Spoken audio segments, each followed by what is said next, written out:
La lettre des équipes Notre-Dame numéro 263 d'octobre-décembre 2025.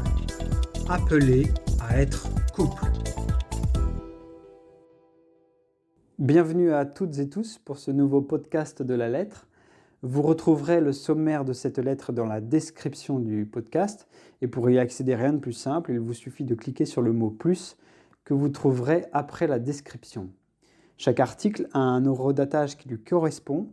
Il vous suffit de cliquer sur l'horodatage pour accéder directement à l'article qui vous intéresse. Nous vous souhaitons une très bonne écoute. Voici l'édito de nos rédacteurs en chef Pascal et Bertrand Mazas. Bravo et merci pour les nombreuses réponses reçues au sondage sur la lettre. Nous vous en présentons dès ce numéro les principaux éléments et allons être attentifs à toutes vos suggestions. Les 4 lettres à venir accompagneront le thème de l'année Marie et Joseph, pèlerins d'espérance, apportant une réflexion sur la vie du couple. Nous avons choisi de ne pas compléter le titre des lettres par la mention « à l'image de Marie et Joseph », estimant que la Bible nous parle peu de ce couple, de son histoire et de sa vie. Nous regarderons néanmoins comment individuellement ou ensemble, Marie et Joseph peuvent nous inspirer. Dominique Raphaël Kling nous propose une réflexion sur le premier couple qui nous dévoile la vocation profonde de tout foyer. Le modèle de couple est aujourd'hui varié. Philippe Borden rappelle que la Bible fait état de diverses manières de se mettre en couple et de faire famille, mais que le mariage chrétien reste un chemin de vie dont nous devons humblement témoigner. Comment concilier nos histoires, se demandent Alban et Marc Plateau, et savoir reconnaître notre singularité sans la nier, ni la juger. Appelés à être couple, il nous faut donc essayer de construire ensemble une histoire commune. En nous invitant à relire l'histoire de Tobie et Sarah, François Dutel enrichit notre réflexion sur la nature des relations qui vont être celles d'un nouveau couple. Le devoir de s'asseoir, lui, semble un temps privilégié pour nous dire ce qui nous rend heureux ou ce qui nous fait souffrir dans notre relation. Et pour accepter, comme Amélie et Frédéric Ozanam dans l'article de Pascalide, de ne pas chercher à tout savoir sur l'autre, chacun ayant en lui une part d'infini qui ne se peut donner. Bonne écoute!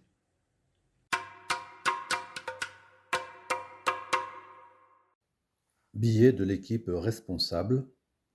Bonne route par Monique et Jean Dubrez, couple responsable de l'équipe responsable France-Luxembourg-Suisse et membre de l'équipe Lyon 181. Cet été, l'exposition au soleil de notre Dieu créateur aura été douce pour les uns, avec des occasions de joie familiale, plus éprouvantes pour d'autres, au travail, isolés, en recherche de fraîcheur, ou exposés encore dans certains pays au cortège de toutes les violences. La prière nous a permis de demeurer en communion avec tous. Pour nous, le Collège international à Lyon, rendez-vous annuel des responsables des zones et super-régions dans le monde, a été un moment important dont il vous est rendu compte dans cette lettre. Il nous a permis, entre autres, de méditer sur la rencontre du Christ avec Zachée, dans Luc chapitre 19, versets 1 à 10. Dans le quotidien de cet été, si nous avons pu prendre en priorité un moment pour le Seigneur, alors nous avons pu vivre ce à quoi Saint Michel Garricoïste du Pays Basque, qui nous est cher, nous invite. Aimer Dieu sans hésiter, sans tarder, sans retour. Belle dynamique à entretenir en ce début d'année pour nous encourager les uns les autres, d'autant que des obstacles se dressent volontiers pour nous empêcher de voir Jésus. Si nous avons trouvé les moyens pour contourner ces obstacles, alors nous sommes entraînés et nous allons pouvoir en faire bénéficier nos équipiers et amis. Si tel n'a pas été le cas, nous pourrions retourner à ces lectures de la parole de Dieu proposées au mois d'août, qui nous ont invités à être prévoyants, à nous tenir prêts pour accueillir le Maître à son arrivée. Nous pourrons aussi cueillir les perles du Père Caffarel pour notre chemin de croissance spirituelle dans ce recueil de textes denses et instructifs, bâtis par des équipiers qui l'ont très bien connu. L'amour, c'est bien plus que l'amour. Un thème qui sera disponible longtemps à la librairie de l'équipe responsable internationale et de l'équipe responsable France-Luxembourg-Suisse. C'est bien parce qu'il est difficile de tenir le rythme seul que nous cheminons en équipe. N'hésitons donc pas à nous appuyer sur elle. En écho aux encouragements de notre pape Léon XIV, soyons artisans de paix.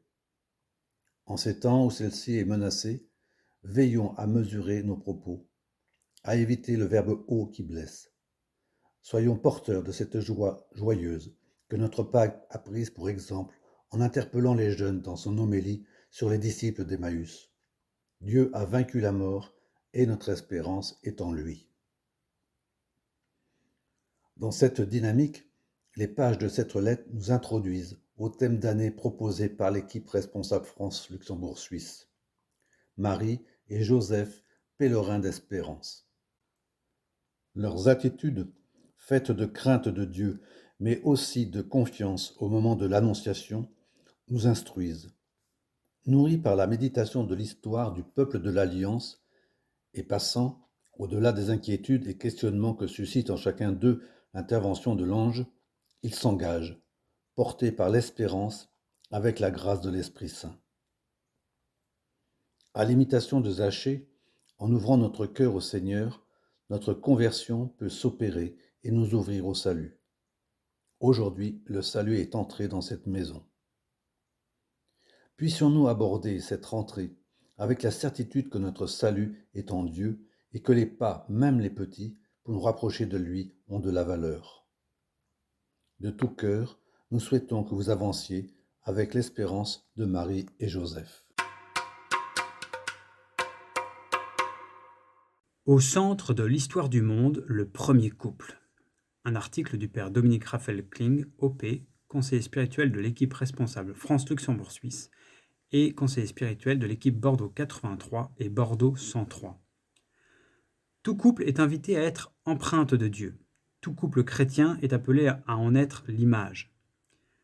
L'un dans son inspiration à vivre, une communion de personnes, l'autre dans son aspiration à accueillir la communion des personnes trinitaires.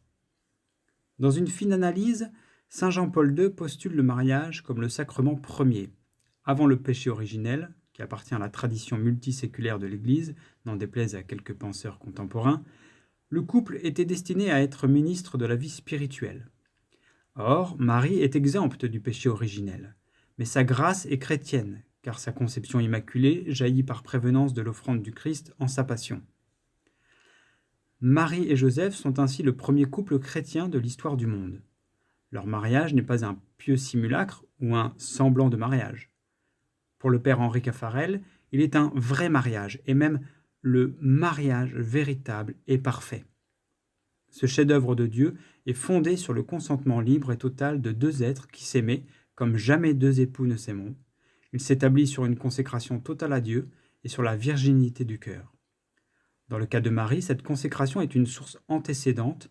Dans le cas des époux chrétiens, elle en est l'aboutissement. Ainsi se révèle la vocation profonde de tout couple chrétien, un apprentissage amoureux ouvrant au don sans réserve et la totale appartenance au Christ.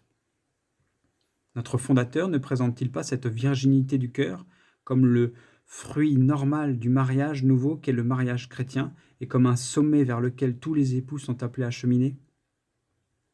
Marie et Joseph deviennent alors une source d'une fécondité spirituelle inouïe, donner naissance au Fils de Dieu, Sauveur du monde.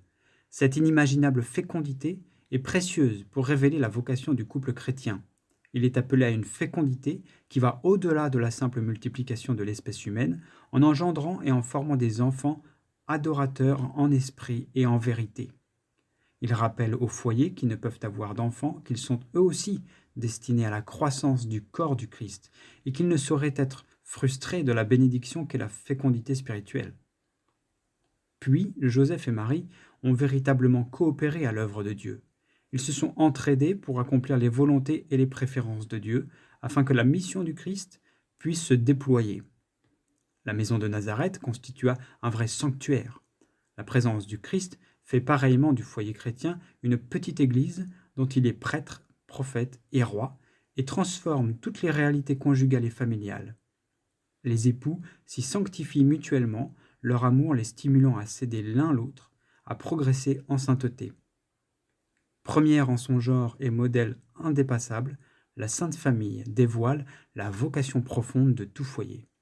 C'est le couple originel qui brise la communion à Dieu, c'est le couple de la Sainte Famille qui le restaure le premier, c'est votre couple qui a désormais vocation à en vivre.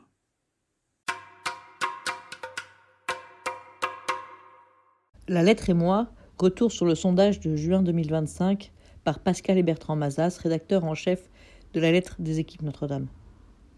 Vous avez été près de 2500 équipiers à avoir consacré en moyenne 7 minutes de votre temps pour répondre au sondage sur la lettre des équipes Notre-Dame. Ce chiffre témoigne à lui seul de l'intérêt que vous portez à la lettre. Les équipières, 60% des réponses, ont été plus sensibles à notre appel que les équipiers. L'ensemble des réponses émane pour moitié de lecteurs de moins de 50 ans. Vous avez été nombreux à regretter de ne pas pouvoir nuancer vos réponses. C'est un choix que nous avions fait, étant davantage intéressés par des tendances que par des analyses trop fines. Grâce à cela, vous avez été plus de 1200 à nous envoyer des commentaires complémentaires très riches, mais qui soulignent que nos perceptions d'un même sujet sont parfois radicalement opposées. Nous souhaitions mieux connaître notre lectorat. Vous êtes, quel que soit votre âge, plus de la moitié à ouvrir la lettre systématiquement ou assez souvent. Seuls 9% déclarent ne jamais la lire. La forme, la taille des articles, les illustrations sont appréciées par plus de 90% des lecteurs. Même si dans leurs commentaires, certains interrogent sur la qualité du papier, le côté luxueux de cette revue, le nombre de numéros et donc son coût, souhaitant sans doute plus de sobriété. Nous allons donc poursuivre la réflexion entamée l'année dernière à ce sujet, mais dès cette année, le nombre de numéros est ramené de 5 à 4. Comme toutes les revues de ce type, la lettre essaie de répondre à toutes nos attentes. Vos réponses confirment, puisque vous avez apprécié de manière assez égale, quel que soit votre âge, l'ensemble des rubriques. Orientation de l'année, spiritualité conjugale, outils pour cheminer, vie du mouvement, etc. Difficile donc d'en privilégier l'une au détriment de l'autre. Nous allons cependant améliorer l'équilibre entre les différentes rubriques. Beaucoup trouvent la lettre très ou trop dense, pouvant parfois décourager les lecteurs. Faut-il cependant en alléger le contenu au risque de décevoir ceux qui y trouvent une nourriture spirituelle nécessaire à leur cheminement ? Sans doute pour vous nous veiller davantage à la taille des articles jugés trop longs. Certains trouvent à la lettre un caractère un peu trop idyllique, éloigné de la dureté de la vie, avec une variété insuffisante de témoignages. Que ceux qui souhaitent partager des témoignages qu'ils jugent plus ancrés dans la vie n'hésitent pas à le faire. Nous sommes vraiment demandeurs et prêts à les publier. Vous utilisez la lettre de manière variée. Peu pour votre devoir de ce soir ou comme support de prière. En revanche, vous êtes 80% à apprécier qu'elle soit un complément au thème de l'année. Par ailleurs, elle est pour beaucoup un vrai lien avec le mouvement et renforce votre sentiment d'appartenance aux équipes Notre-Dame, en union avec les équipiers de France et d'ailleurs. Notre sondage semble avoir eu le mérite de faire découvrir beaucoup d'entre vous l'existence de la version audio, qui est en effet très peu écoutée, et pourtant, nous en rappelons l'existence dans tous les numéros. D'autres lecteurs souhaiteraient, plutôt qu'une lettre, une newsletter. Sachez qu'elle existe et que vous la recevez, l'intitulée UND Info, dans votre boîte mail tous les 2 mois. Cette newsletter renvoie à certains articles de la lettre en particulier. Même si l'attrait du support est assez lié à votre âge, vous êtes plus de 60% à ne pas vouloir de version numérique. 18% souhaitant à la fois une version numérique et une version papier. 15% ne souhaitent qu'une version numérique. Ce chiffre passant à 30% chez les lecteurs de moins de 35 ans. La diffusion sur les réseaux sociaux ne semble pas vous convenir. Vos arguments s'entendent bien lorsque vous pensez qu'une version papier permet de la relire plus facilement ou de la laisser traîner pour vous et votre entourage. Certains ont même décidé de la mettre cette année dans leur toilette à la place des mots fléchés. Un petit regret, seuls 90 conseillers et accompagnants spirituels nous ont répondu. Mais Jean, l'un d'entre eux, ancien journaliste, nous a adressé une analyse très complète et pleine d'enseignements. Nous le remercions et le citons volontiers en conclusion en retenant un aspect positif. J'ai le sentiment d'être respecté comme équipier d'un mouvement qui prend au sérieux le chantier de la communication interne, qui met le paquet. Je suis fier d'être dans ce mouvement, j'en suis et je bénéficie de cela. Merci pour tous vos encouragements, mais aussi vos critiques et toutes vos suggestions qui vont nous permettre d'améliorer notre travail par petites touches, sans pour autant modifier radicalement une lettre qui semble globalement vous convenir. Rubrique orientation de l'année. Regard de l'artiste sur le retable de l'ermitage Sainte-Anne de Gontaucourt, exposé au musée d'art ancien et contemporain d'Épinal, par Marc Plateau, de l'équipe Paray-le-Monial 1. Face aux sculptures médiévales des églises romanes, on peut d'abord être surpris par leur simplicité, leurs proportions inégales presque naïves. Pourtant, c'est ce qui les rend proches de nous. Elles paraissent amicales, familières. Tel est le retable conservé à Épinal qui raconte la vie de Joachim et d'Anne. Découpé en 6 scènes, il déroule de gauche à droite une véritable bande dessinée, en relief, retraçant l'histoire de ce couple. Et si nous le regardions justement comme le récit universel d'une vie à deux? Au centre, le sculpteur a placé une scène d'amour tendre. Joachim et Anne s'étreignent, leurs visages graves, traduisant l'intensité de l'instant. Joachim se penche vers sa femme qui glisse ses mains sous son manteau avant l'embrassement attendu. Dans les cases précédentes, ils étaient séparés. Les voici réunis dans une joie sobre. Aux extrémités, le couple apparaît au sein de groupes où l'artiste a tassé jusqu'à 6 personnages dans un espace réduit. C'est leur vie sociale. Viennent ensuite 2 scènes de relation à Dieu, chacun dialoguant seul avec un ange. Enfin, la dernière partie introduit les enfants. Un nouveau-né dans l'avant-dernière case, puis une fillette entourée d'autres figures.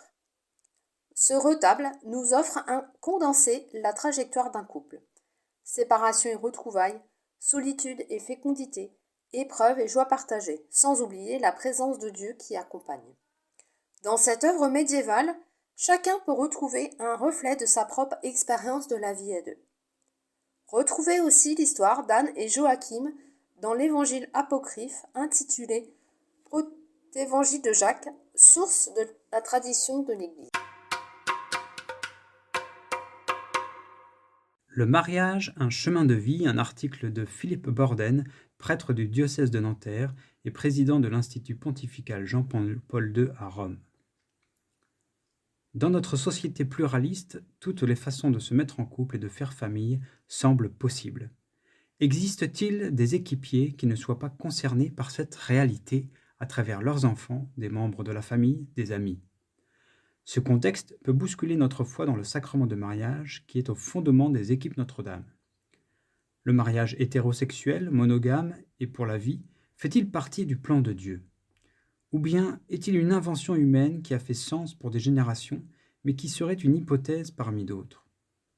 Le mariage est-il la seule manière de s'accomplir dans la vie affective et sexuelle? Est-il la seule vocation envisageable pour des chrétiens? Commençons par accueillir ces questions que se posent beaucoup de personnes de notre entourage. Comme le note la Commission biblique pontificale dans son document « Qu'est-ce l'homme ? Un itinéraire d'anthropologie biblique » aux éditions du CERF, paru en 2020, numéro 19, la Bible n'apporte pas de réponse toute faite, elle appelle à s'interroger. Dieu fait alliance et se révèle. La Bible fait état de manières diverses de faire famille, y compris la polygamie des patriarches. Après l'inscription du mariage monogame dans la loi de Moïse, il y a de beaux exemples de fidélité, mais aussi d'adultère et de violence.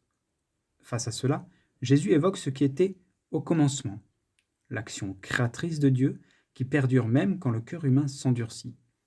Dieu fait alliance et se montre fidèle. Par-delà les infidélités, il pardonne, sans cesser de montrer le chemin. Le plan de Dieu sur le mariage s'est dévoilé progressivement dans l'histoire.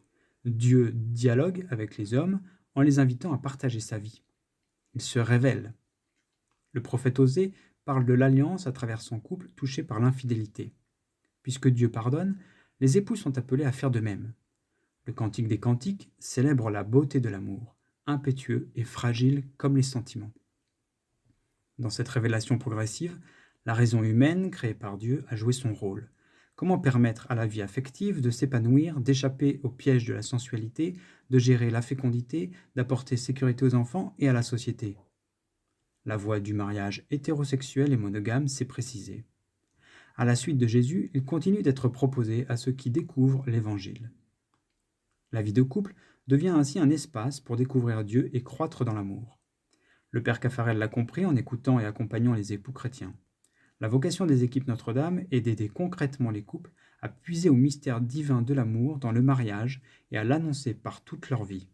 Comme j'ai pu le constater cet été à Lorette, au cours d'une formation de responsables, le développement des mouvements de spiritualité conjugale en Afrique et en Asie répond à une véritable soif.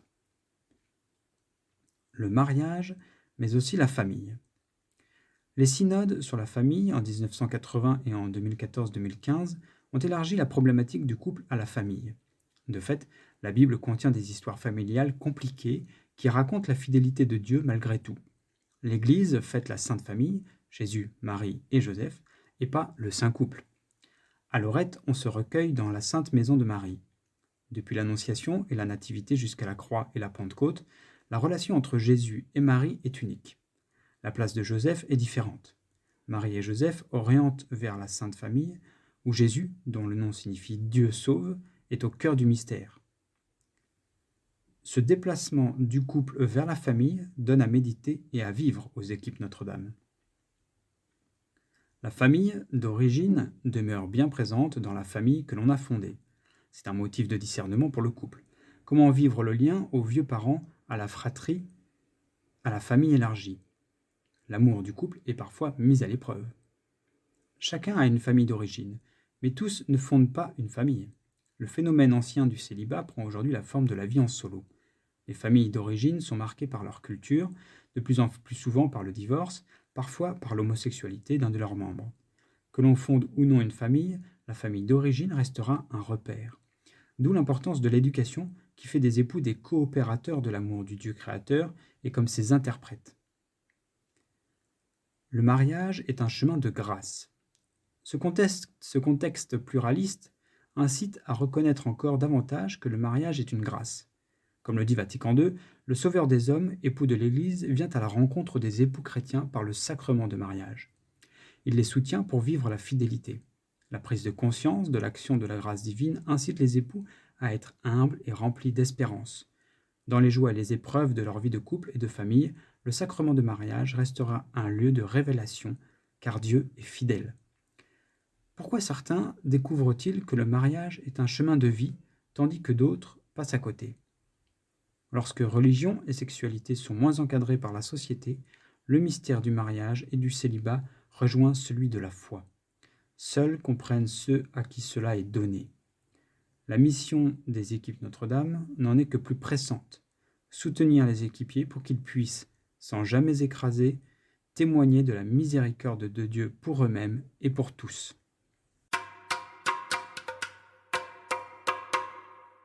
Comment concilier nos histoires? Article d'Alban et Marc Plateau, équipe Paray-le-Monial 1. Chacun de nous entre dans la vie à deux avec une histoire personnelle, façonnée par sa famille, ses expériences, ses rêves, ses blessures aussi. Cette singularité ne disparaît pas quand nous formons un couple. Elle devient matière à rencontre, parfois source de tension, mais surtout promesse d'un chemin partagé. Regardons Marie et Joseph. Chacun d'eux portait une histoire unique. Marie, choisie pour enfanter le Fils de Dieu. Joseph, homme juste, appelé à devenir le gardien de ce mystère. Dieu n'a pas effacé leurs différences, mais les a réunis dans une aventure commune, plus grande que chacun d'eux. Leur exemple peut éclairer notre vie conjugale. Comment accueillir l'histoire de l'autre sans renoncer à la nôtre? Comment à deux laisser naître une histoire partagée qui devienne chemin de sainteté? Deux histoires personnelles, deux chemins de foi. Marie, jeune fille de Nazareth, reçoit l'annonce bouleversante de l'ange. Elle portera l'enfant de Dieu. Luc chapitre 1, versets 26 à 38. Joseph, artisan, homme juste, est troublé devant la grossesse de sa fiancée. Matthieu chapitre 1, versets 18 et 19. Leur vie, avant même de se croiser, était sans doute déjà tissée de fidélité à Dieu, de projets, de rêves et de peurs. Dans chaque couple, chacun arrive aussi avec son histoire, l'éducation reçue, les amitiés, les blessures, les manières d'aimer. Reconnaître cette singularité sans la nier ni la juger est la première étape vers une alliance authentique. La rencontre qui réoriente les histoires. L'histoire de Marie et celle de Joseph se heurtent et s'éclairent à la fois. Devant l'inexplicable, Joseph envisage de rompre en secret ses fiançailles. Mais l'ange vient à sa rencontre. Ne crains pas de prendre Marie chez toi. Matthieu chapitre 1, verset 20. Son histoire personnelle se trouve alors réorientée. Il accepte de lier sa vie à celle de Marie et d'accueillir un mystère qui le dépasse. Quant à Biasiolo, dans Mon cœur est dans ta main, écrit que se donner, c'est placer son cœur dans la main de l'autre. Dans le couple, cela signifie accueillir l'histoire de l'autre, avec ses ombres et ses lumières, et lui confier la nôtre. Non pas pour s'effacer, mais pour construire un nous où chacun garde sa voix et sa place. Construire une histoire commune. À partir de ce oui partagé, l'histoire commune de Marie et Joseph s'écrit pas à pas. La naissance à Bethléem, la fuite en Égypte, puis la vie simple de Nazareth. Autant d'épisodes où leur fidélité devient force pour affronter l'imprévu. Ensemble, ils protègent et élèvent l'enfant Dieu dans le quotidien de leur foyer. De même, chaque couple est appelé à écrire son histoire commune. Elle ne se décrète pas d'un coup, elle se construit jour après jour dans les choix ordinaires de la vie, dans l'accueil de la fragilité, dans le pardon et la tendresse. C'est ainsi que deux histoires deviennent une alliance tissée à deux voix. Marie et Joseph nous rappellent que l'amour conjugal consiste à accueillir l'histoire de l'autre comme un don, à la conjuguer à la nôtre et à marcher ensemble dans la confiance. Ce oui mutuel, renouvelé chaque jour, permet de tisser une histoire commune où Dieu inscrit la sienne. Nos différences ne sont pas un obstacle, mais une richesse dès lors qu'elles s'offrent dans l'alliance. Comme à Nazareth, où Marie et Joseph ont vécu simplement, c'est dans le quotidien de nos couples que se construit notre histoire à deux, humble et féconde, appelée à porter vie et espérance pour le monde. Bande dessinée Tom et Julie. Rendez grâce en toutes choses. Et voilà, Oh, merci d'avoir fait la cuisine, chérie. sublime de cervelle d'agneau sur son lit de légumes de saison. Ça va, chérie? Oui, oui. Et si nous commencions par une prière? Toby et Sarah, quelle relation d'amour! Un article du père François Dutel, conseiller spirituel de l'équipe Lyon 183. La Bible liturgique nous dit que le livre de Tobie est à lire comme un roman, genre littéraire symbolique, permettant de discerner le message divin. Il pose de nombreuses questions intéressantes pour la vie d'un couple. Je vous conseille vivement de lire en couple ce récit et de voir les pistes de réflexion qu'il vous donne. Je vous en propose quelques-unes. Dieu dans la relation conjugale. Tobie, avec un T cette fois-ci, homme juste et enraciné dans une culture, en a reçu les principaux moraux et spirituels qu'il font vivre et qu'il cherchera à transmettre. Ses plus grands biens sont la crainte de Dieu, la fuite du péché et le désir de bien faire en toutes circonstances. Il a un fils, Tobie, avec un E, prénom proche du sien, laissant entendre qu'il veut un fils à son image. Le désir est grand pour chacun de vouloir des enfants qui nous ressemblent, qui vivent dans la même logique que la nôtre. Mais quelle place et quelle liberté leur proposons-nous? Acceptons-nous qu'ils nous déconcertent? Dans une autre contrée apparaît Sarah, insultée par sa servante, qui l'accuse d'avoir tué ses 7 maris successifs durant leur nuit de noces. Désespérée, elle se tourne vers le Seigneur dans une prière de louange et d'intercession. Pourquoi les 7 maris sont-ils morts?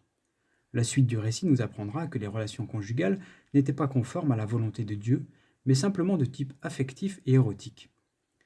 Cela est signifié par la proposition de l'archange Raphaël qui accompagne discrètement Tobie et lui demande de faire une offrande à Dieu avant de se donner à son épouse. Il manifeste que l'éros n'est pas le seul moteur de leur relation, mais le signe d'une communion totale de 2 êtres, comme cela est exprimé dans le livre de la Genèse. Tobie ne meurt pas durant la nuit des noces, parce que sa relation conjugale n'est pas purement érotique. L'éros, indispensable à la vie conjugale, est aussi du domaine de l'intelligence, du cœur et du spirituel, marqué par la prière et le désir de correspondre à la mission que Dieu confie au jeune couple. Aimer en se donnant. Pour saint Augustin, il y a 2 mots latins pour jouir, très expressifs, outil et fruit. Il y a une jouissance utilitaire, égocentrique, captatrice, ayant tendance à prendre l'autre comme un objet de plaisir personnel. Il y a aussi une jouissance portant du fruit qui est de l'ordre d'un don ouvrant au bonheur et à la plénitude de l'amour. La relation à Dieu donne le vrai sens de l'amour, ne le réduisant pas au simple désir, mais faisant vivre dans la logique de l'anthropologie biblique et de la vérité de tout l'être. Une telle relation préserve la vie et l'être des partenaires. Comment vivons-nous nos relations conjugales dans le respect de l'autre et de soi-même? La vie du nouveau couple fait entrer les jeunes dans une nouvelle famille. Tobie appelle même son beau-père « père », comme Tobie, le père avec un T, appellera sa belle-fille « fille ». Comme le père de l'enfant prodigue, sa mère guette son fils et va se jeter à son cou. Tobie, fils, met le fiel sur les yeux de son père, qui s'en trouve guéri. Il retrouve ainsi un fils différent, devenu comme lui, homme marié, sans pour autant le retenir, invitant le couple à mener sa propre existence et à transmettre à ses enfants la tradition reçue. Raphaël se fait reconnaître comme l'ange du Seigneur, demandant au couple de faire de son amour une louange au Seigneur. Pour qu'un couple vive vraiment, il importe qu'il soit à distance des parents, inventant sa propre façon de construire sa relation et sa famille. Cela suppose une certaine dépossession. Y arrivons-nous? Dans le récit est insérée l'histoire du poisson, signe important de reconnaissance dans les premiers siècles chrétiens, notamment durant les persécutions. En grec, le mot poisson iktus est l'acronyme de Jésus-Christ, Fils de Dieu Sauveur. Comment dans la vie conjugale et familiale passer sans cesse des jours ordinaires ou des jours difficiles et entrer dans la lumière de la résurrection, si ce n'est en suivant le Christ? Quelle place donnons-nous à la relation à Dieu dans notre vie conjugale et familiale pour donner toute sa richesse à l'amour? Avons-nous conscience que Dieu veut parfaire notre amour? Passion et souffrance. Raphaël demande de retenir cœur, foie, fiel du poisson, conservant donc ce qui est doux comme le cœur et amer comme le fiel. L'amour est une passion aux 2 sens du terme. Être passionné comble le cœur, mais être passionné fait aussi souffrir. Le cœur est ce qui est offert, signe qu'il est central dans la vie amoureuse. L'amour vrai est une décision de tout l'être, corps, cœur, esprit et volonté. Aimer vraiment, c'est dire sans cesse « je veux t'aimer », au-delà des sentiments qui sont importants mais dont nous savons toute la labilité et la fragilité. Le fiel mis sur les yeux de Tobie, le père avec un T, lui fera recouvrer la vue, signe qu'il faut parfois reconnaître l'amertume qui naît dans la relation pour s'ouvrir à la vérité. Au cours du devoir de s'asseoir, pouvoir dire à l'autre ce qui me rend heureux, ce qui me fait souffrir dans la relation. Ne pas accuser l'autre, mais toujours dire « je » pour entrer dans le pardon et le regarder avec amour et tendresse. Quelle place a le dialogue dans notre couple et quelle place a pour nous le pardon? Le lien aux parents et beaux-parents est évoqué dans ce récit. Créer un couple, c'est accepter de se dissocier de ses parents, de ne pas être dans la reproduction du couple des parents, de ne jamais dire « chez moi on faisait comme ça ». La tentation de la reproduction de l'image familiale est dangereuse. Les parents et beaux-parents doivent confier leur enfant à leur conjoint, pour qu'ils prennent soin l'un de l'autre et de leur amour, sans s'immiscer dans leurs relations, pour leur laisser leur liberté. Tobie le père enseigne enfin à son fils, Tobie, de rester fidèle au Seigneur, vivant dans la justice et la vérité, dans le partage avec les plus pauvres. Il transmet à son fils le secret d'une vie belle et bonne. Qu'avons-nous reçu de nos parents pour inventer une façon originale de le vivre? Quelle liberté et quel espace personnel donnons-nous à nos enfants grandissants pour qu'ils puissent vivre leur vie par des décisions personnelles, prenant appui sur ce qui leur a été transmis? Quelle confiance leur faisons-nous et quel lien entretenons-nous avec eux et leurs conjoints?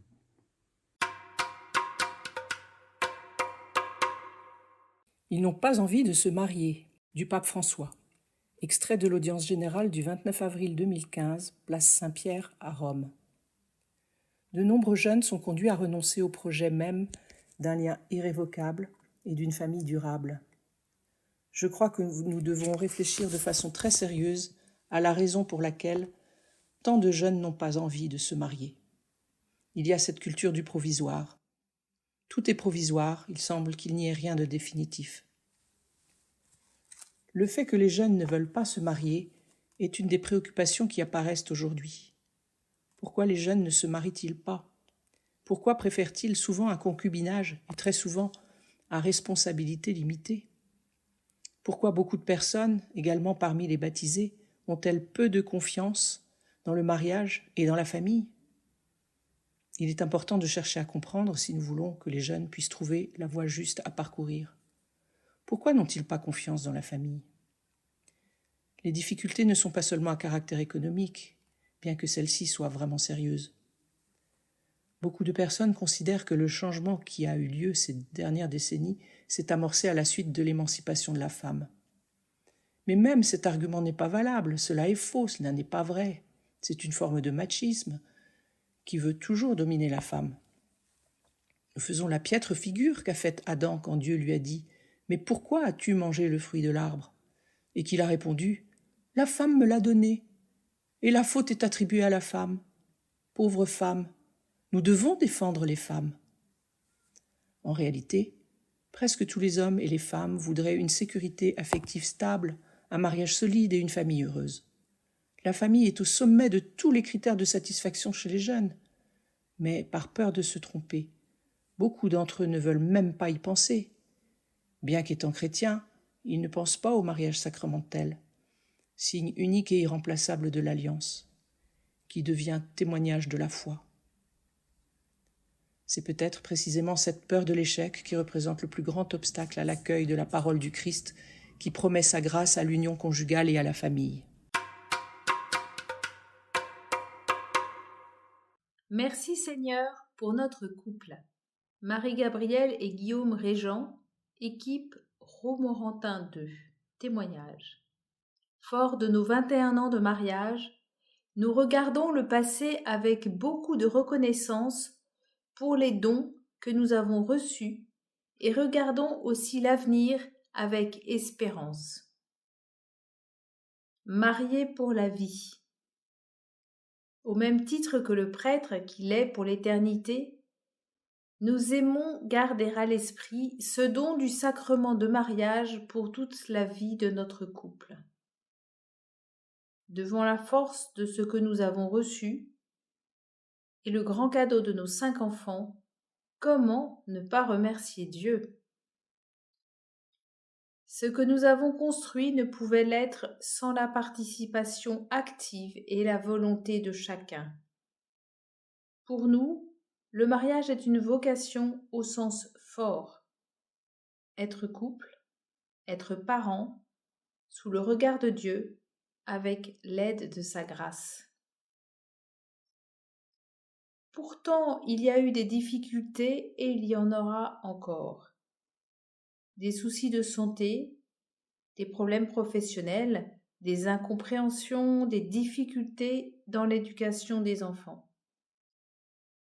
Tout cela, nous l'avons vécu avec, dans le cœur, une volonté de voir loin.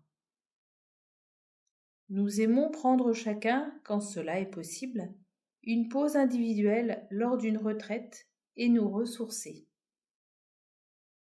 De plus, rien ne remplace, nous le croyons, l'exemple admirable des couples de nos parents, grands-parents et arrière-grands-parents respectifs. Nous sommes surpris, en regardant le passé, de mesurer combien les planètes semblaient alignées pour nous. Cette expression occulte à tort le plan de Dieu dans nos vies. Oui, chacun de nous reconnaît dans notre rencontre la présence de la Sainte Vierge, de l'Esprit Saint, et cela nous procure beaucoup de joie. En l'occurrence, cette joie se traduit dans la musique pour nous. Marie-Gabrielle, chanteuse lyrique, et Guillaume, guitariste classique, nous nous accordons dans tous les sens du terme pour exprimer le beau par la musique, en duo, dans les liturgies ou dans des concerts.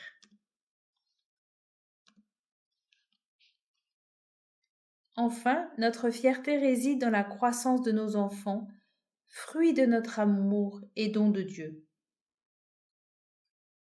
À l'heure où les aînés commencent à quitter la maison, nous voyons combien la part de chacun a été précieuse pour que nos enfants tiennent assez droit dans ce monde en crise. La présence maternelle de Marie-Gabrielle a permis d'instaurer la sécurité affective de chacun des enfants. En particulier le moment où chaque soir, nous accordions au minimum un quart d'heure à chacun d'eux à marquer l'esprit des enfants. La présence paternelle de Guillaume s'est traduite par un contact viril, surtout pour les 4 garçons aînés. Rugby, luge l'hiver dans les rues de la ville, bricolage, grande bagarre générale, mais aussi discussions sérieuses, imposées parfois par la vie affective des enfants. Notre trésor est notre dernier enfant, petite fille que nous avons adoptée il y a 8 ans. Elle nous révèle chaque jour notre filiation divine et combien la vie est fragile et précieuse. Elle nous montre que tout est grâce.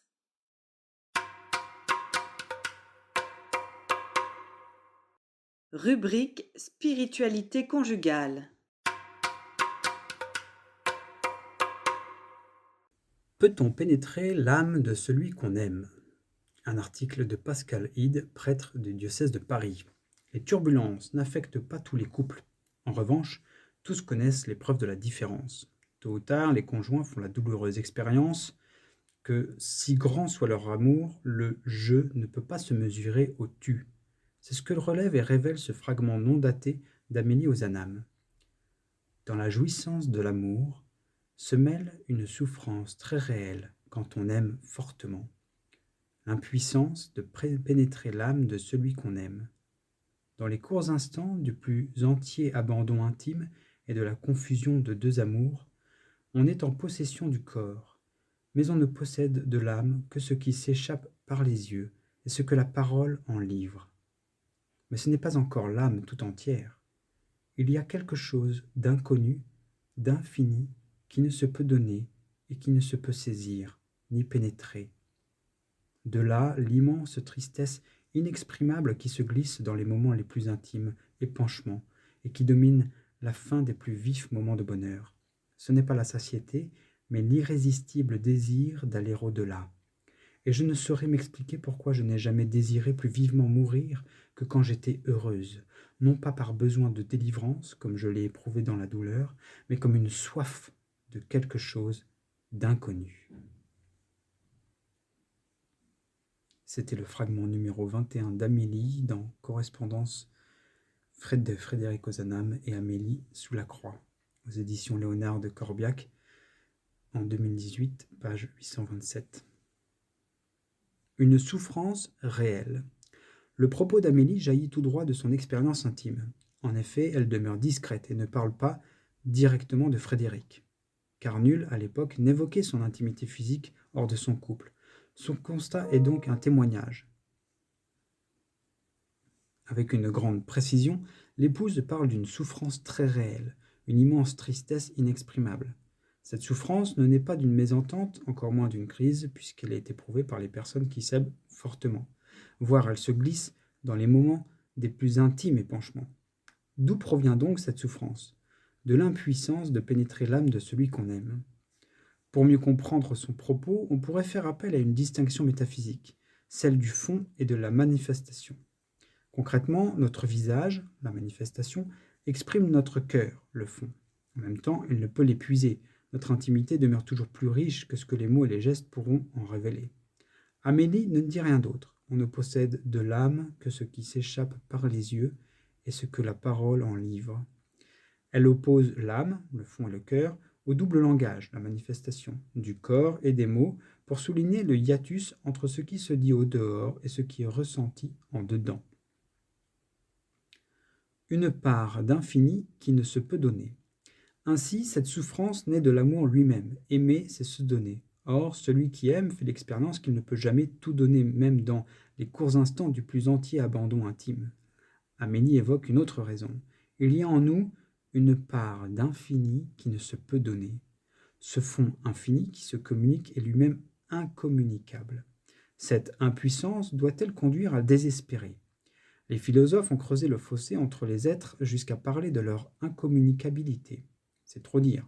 Là encore, partant de ce qu'elle éprouve, Amélie est précise. Elle parle d'un quelque chose d'inconnu qui ne peut être donné. Or, quelque chose, c'est plus que le rien de l'incommunicabilité pessimiste, mais c'est moins que le tout, l'âme tout entière, de la transparence optimiste. Pourtant, objectera-t-on, le vœu de celui qui aime n'est-il pas de tout donner et de celui qui est aimé de tout recevoir? D'abord, cette incommunicabilité ultime n'empêche en rien l'amour et l'amour heureux. Amélie parle de la jouissance de l'amour et même de ceux qui s'aiment fortement. Ensuite, elle invoque une raison inattendue. Il serait dangereux, en cette vie, de tout savoir sur l'autre. Notre impénétrabilité nous protège du regard des hommes qui ne sont pas encore tout miséricorde. Ceux qui s'aiment, mais revêtus qu'ils sont de leur humanité, s'ils se voyaient l'un et l'autre dans leur nudité, s'aimeraient-ils encore? Non, il n'y a que Dieu qui ait le cœur de manière à toujours pardonner.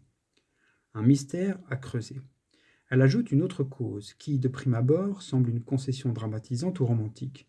Je n'ai jamais désiré plus vivement mourir que quand j'étais heureuse. Rien de morbide dans cet aveu. Ce qu'elle exprime négativement doit se comprendre positivement. C'est au ciel et seulement au ciel que, contemplant celui qui est amour et lumière, nous pourrons être transparents et pénétrer l'âme d'autrui sans cesser de nous aimer. Résumons ce développement un peu ardu. Amélie nomme l'une des épreuves les plus profondes et les plus méconnues du couple. Au point de départ, les époux rêvent d'une transparence totale. Mais bientôt, chacun fait la douloureuse expérience qu'il a épousé une inconnue, ou du moins quelqu'un qu'il ne connaît pas vraiment. Plus le temps avance, plus cette impression se confirme. L'erreur serait de croire que l'amour doit être proportionnel à la compréhension de l'autre, comme sous un autre aspect. L'erreur actuelle est de faire de l'union des corps la garantie par excellence de la communion des cœurs. Le couple ne surmontera cette turbulence qu'en découvrant que cette impénétrabilité protège l'amour et qu'elle est la promesse d'une communion plus grande, comme une soif de quelque chose d'inconnu. Aux époux de métamorphoser cette limite en mystère et l'obscurité inévitable en un intérêt constamment renouvelé pour l'autre.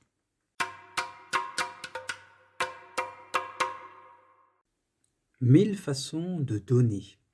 Un article de Claude Gary, conseillère conjugale et familiale, membre du cabinet Raphaël. Hommes et femmes, il les créa. À l'image de Dieu, il les créa. C'est le projet de Dieu. En nous mariant, nous avons répondu à un appel de Dieu pour construire l'amour entre nous, chacun reflétant à sa manière l'image de Dieu. Hommes et femmes, nous sommes différents. L'un agit et l'autre écoute. L'un organise, l'autre fait attention aux détails. Bienheureuse altérité. Lorsque Marie et Joseph fuient en Égypte pour protéger Jésus, Évangile de Matthieu, chapitre 2, versets 13 à 15, Joseph agit en prenant l'initiative de partir rapidement, tandis que Marie le suit en confiance, accueillant cette protection. Pour accepter et reconnaître ces différences, il est nécessaire de bien se connaître soi-même. Les rôles traditionnels dans le couple ont évolué, brouillant parfois les repères. Le partage des tâches doit être équilibré. Chacun donne à hauteur de ce qu'il reçoit. Le risque est de compter ce que l'autre fait. Le vrai défi est de passer de la logique du dû à la logique du don, sans calcul, pour construire une vie commune, plus libre et plus aimante. Et c'est là que le pardon prend toute sa place. Je me reconnais imparfait, je reconnais mes torts, je n'ai pas su me mettre à ta place pour mieux te comprendre, je te demande pardon. Le pardon, reçu et donné, nous permet de repartir de l'avant. C'est une grâce pour le couple que de le vivre régulièrement. Cela rejoint notre vocation profonde. L'homme et la femme sont faits pour le don. Notre don se nourrit de ce que nous recevons. Il a besoin de lieux, de personnes, d'activités où nous pouvons nous ressourcer et nourrir notre capacité à aimer. Donner m'oblige donc aussi à recevoir. Sans cela, mon don s'épuise. Nous avons tous une manière particulière de donner à l'autre. Pour certains, cela passe par le matériel, offrir un cadeau, réaliser quelque chose de concret. Pour d'autres, c'est davantage de l'ordre de la présence. Être ou faire avec l'autre, prendre du temps en couple. D'autres encore s'expriment par la parole. Ils aiment discuter, encourager, valoriser. Ou c'est le langage du corps qui domine, tendresse, toucher, proximité physique. Et enfin, certains expriment leur amour à travers le service rendu, proposer de l'aide, accomplir des gestes concrets pour soulager l'autre. Dans la relation, et particulièrement dans le couple, chacun emploie spontanément son langage favori et attend inconsciemment que l'autre parle le même. Si mon langage est le toucher, c'est ainsi que je montrerai mon amour et je pourrais penser « parce qu'il ne me touche pas, il ne m'aime pas ». Mais l'autre s'épuise peut-être en petites attentions matérielles que je ne remarque même pas et je finis par croire que je ne reçois rien de lui. On peut demander au Seigneur de nous aider à faire évoluer notre relation, à convertir notre regard, à changer nos mentalités. Chacun peut ainsi apporter sa part, même si ce n'est pas comme l'autre l'aurait imaginé. C'est dans cette compréhension mutuelle, nourrie par le pardon et le don, que se déploie pleinement notre vocation de couple chrétien. Nous pouvons puiser cette nourriture dans les grâces du sacrement de mariage, car c'est là que se trouve la source vivifiante de notre engagement. Sur ce sujet, nous vous proposons un devoir de s'asseoir. Voici quelques questions. Est-ce que je connais les langages d'amour de mon conjoint ? Dans mon couple, qu'est-ce que j'ai donné à l'autre ? Qu'est-ce que je reçois ? Quels sont ces signes concrets qui me permettent de me sentir aimé et de reconnaître l'amour qu'elle me porte ?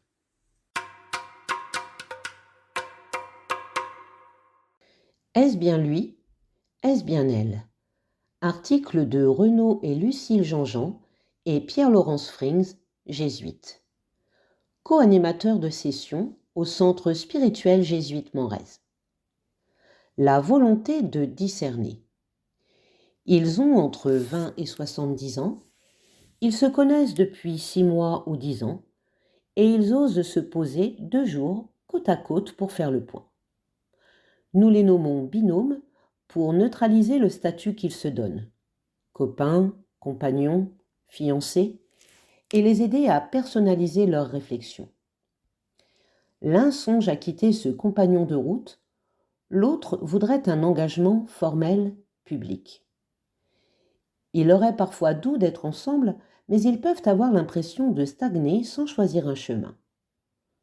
Ont-ils besoin d'être davantage au clair avec eux-mêmes, avec l'autre, au clair sur leur relation, ou bien de sortir d'une incertitude pour se projeter dans l'avenir, ensemble ou pas ?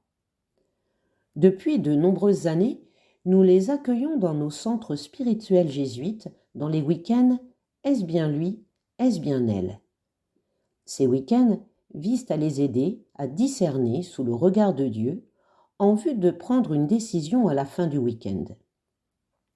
Avancer ensemble vers le mariage chrétien, mettre un terme à une relation qui, de l'avis de l'un des deux, ne peut aboutir à un mariage, prendre les moyens pour avancer résolument vers une décision quand celle-ci n'est pas mûre. À partir de cette expérience, nous pouvons balbutier quelques éclairages face à cette question. Comment savoir que c'est bien lui, que c'est bien elle ? Une démarche de vérité et de liberté. Cela semble aller de soi, mais notre expérience montre que ce n'est pas toujours le cas. On ne peut faire l'économie d'une connaissance suffisante de soi et de l'autre pour envisager de s'engager ensemble. Elle nécessite de relire sa vie, ses grandes étapes, ses événements marquants, et d'être capable d'en parler à l'autre, de consentir aussi à se mettre sous le regard de l'autre pour entendre de lui ou d'elle ce qu'il, elle, dit de soi. Le passage à la parole est ici fondamental pour se dire à l'autre et entendre de l'autre une parole sur soi, une parole en je et non en on ou en nous. Il est aussi nécessaire de mettre des mots sur des conditionnements, des lieux où la liberté intérieure de chacun est entravée et ceux où elle est appelée à se déployer, des peurs qui inhibent ou des obstacles à un projet commun. Verbaliser ses fragilités, ses zones d'ombre et celles qu'on perçoit chez l'autre, c'est un exercice de vérité et donc de liberté. Envers soi-même d'abord, en faisant droit à ce qui en soi empêche ou inhibe, envers l'autre et ensuite envers la relation. Car si l'on tombe amoureux de quelqu'un pour ses qualités, sans doute dure-t-on dans la relation parce qu'on apprend à accueillir ses propres fragilités et celles de l'autre. Un projet précis ou un désir d'aventure? Pas d'engagement possible sans un projet commun. Le terme est piégé. Un projet, habituellement, on le définit avec précision, on cherche à le maîtriser. Un projet de couple, n'est-ce pas le contraire? N'est-ce pas d'envisager l'inconnu comme une bonne nouvelle, car partager avec l'autre alors que chacun ne va cesser d'évoluer? Le projet ne consiste-t-il pas d'abord à traverser l'existence ensemble, avec certes quelques jalons qui laissent place aux aspirations de chacun, mais sans qu'ils deviennent des conditions qui fragiliseraient l'engagement fondamental de partager toute sa vie? Peut-être cette démaîtrise est-elle le plus grand pas à faire pour ceux qui envisagent de s'engager ensemble, tant notre culture repose sur la maîtrise de notre vie.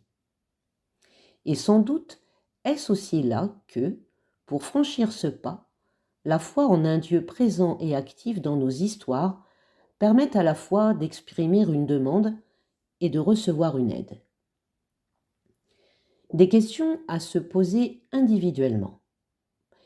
Finalement, il s'agira de se poser les questions qui pourront conduire à une décision. Chacun se les posera individuellement, car ce sont deux oui singuliers qui formeront un nous pour la vie au moment du mariage. Elles peuvent être de trois ordres.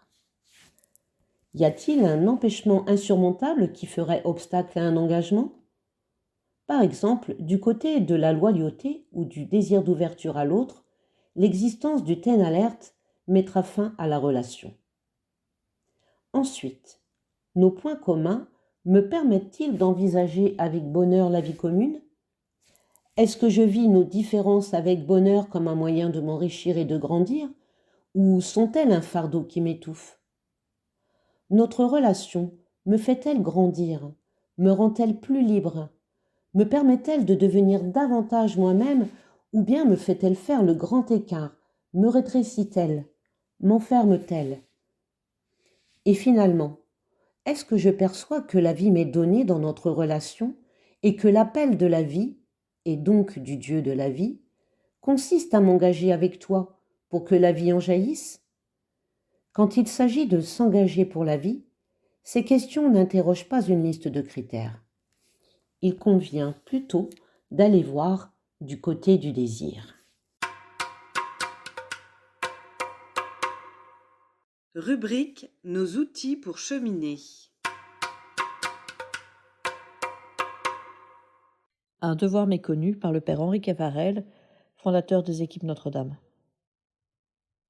Au siècle de l'action désordonnée et des vitesses vertigineuses, il est un devoir bien méconnu et cependant, le Christ y fait deux fois allusion, le devoir de s'asseoir. Je ne crois pas faire un jugement téméraire en avançant que les meilleurs époux chrétiens, ceux qui ne manquent jamais au devoir de s'agenouiller, commettent souvent le péché de ne pas s'asseoir. Avant d'entreprendre la construction de votre foyer, vous avez confronté vos vues, pesé vos ressources, matérielles et spirituelles, élaboré un plan, Mais depuis que vous êtes au travail, ne négligez-vous pas trop de vous asseoir ensemble pour examiner la tâche accomplie, retrouver l'idéal entrevu, consulter le maître d'œuvre. Je sais les objections et les difficultés, mais je sais aussi que la maison s'écroule un jour quand on n'a pas surveillé la charpente. Au foyer qui ne prend pas le temps de s'arrêter pour réfléchir, bien souvent le désordre matériel et moral s'introduit et s'installe insidieusement. La routine s'empare de la prière commune, des repas et de tous les rites familiaux. L'éducation se réduit à des réflexes de parents plus ou moins nerveux. L'union conjugale se lézarde.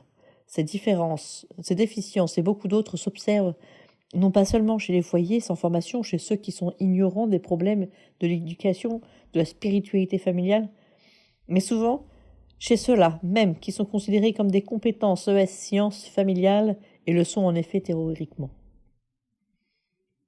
Faute de reprendre le recul nécessaire, les époux ne voient plus ce que le visiteur constate dès qu'il a franchi le seuil de la famille, se laisser aller dont les amis s'entretiennent parfois, désolés, hésitants à en parler aux intéressés souvent incompréhensifs ou susceptibles.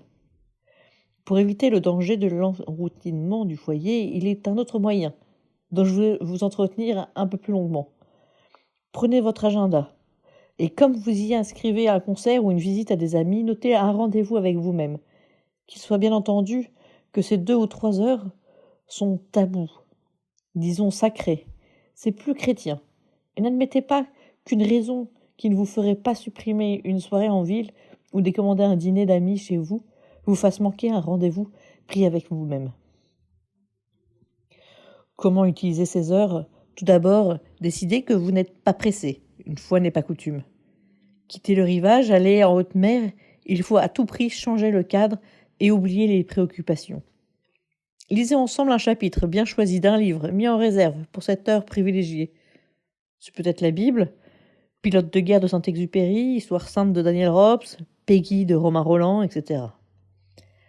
Ensuite, tout d'abord, priez un long moment, que chacun, si possible, fasse à haute voix une prière personnelle et spontanée. Cette forme de prière, sans médire des autres, rapproche miraculeusement les cœurs. Ainsi, entrez dans la paix du Seigneur, dites-vous l'un à l'autre ces pensées, ces griefs, ces confidences, qui n'est pas facile et souvent pas souhaitable de faire au cours des journées actives et brillantes, et qu'il serait pourtant dangereux d'enfermer dans les secrets du cœur. Car vous le savez bien, il est des silences ennemis de l'amour. Mais vous ne vous arrêtez pas à vous-même, ni aux soucis actuels. Faites un pèlerinage aux sources de votre amour. Reconsidérez l'idéal entrevu, quand vous avez pris la route ensemble. D'un pas allègre. Renouvelez votre ferveur. Il faut croire ce que l'on fait et le faire dans l'enthousiasme.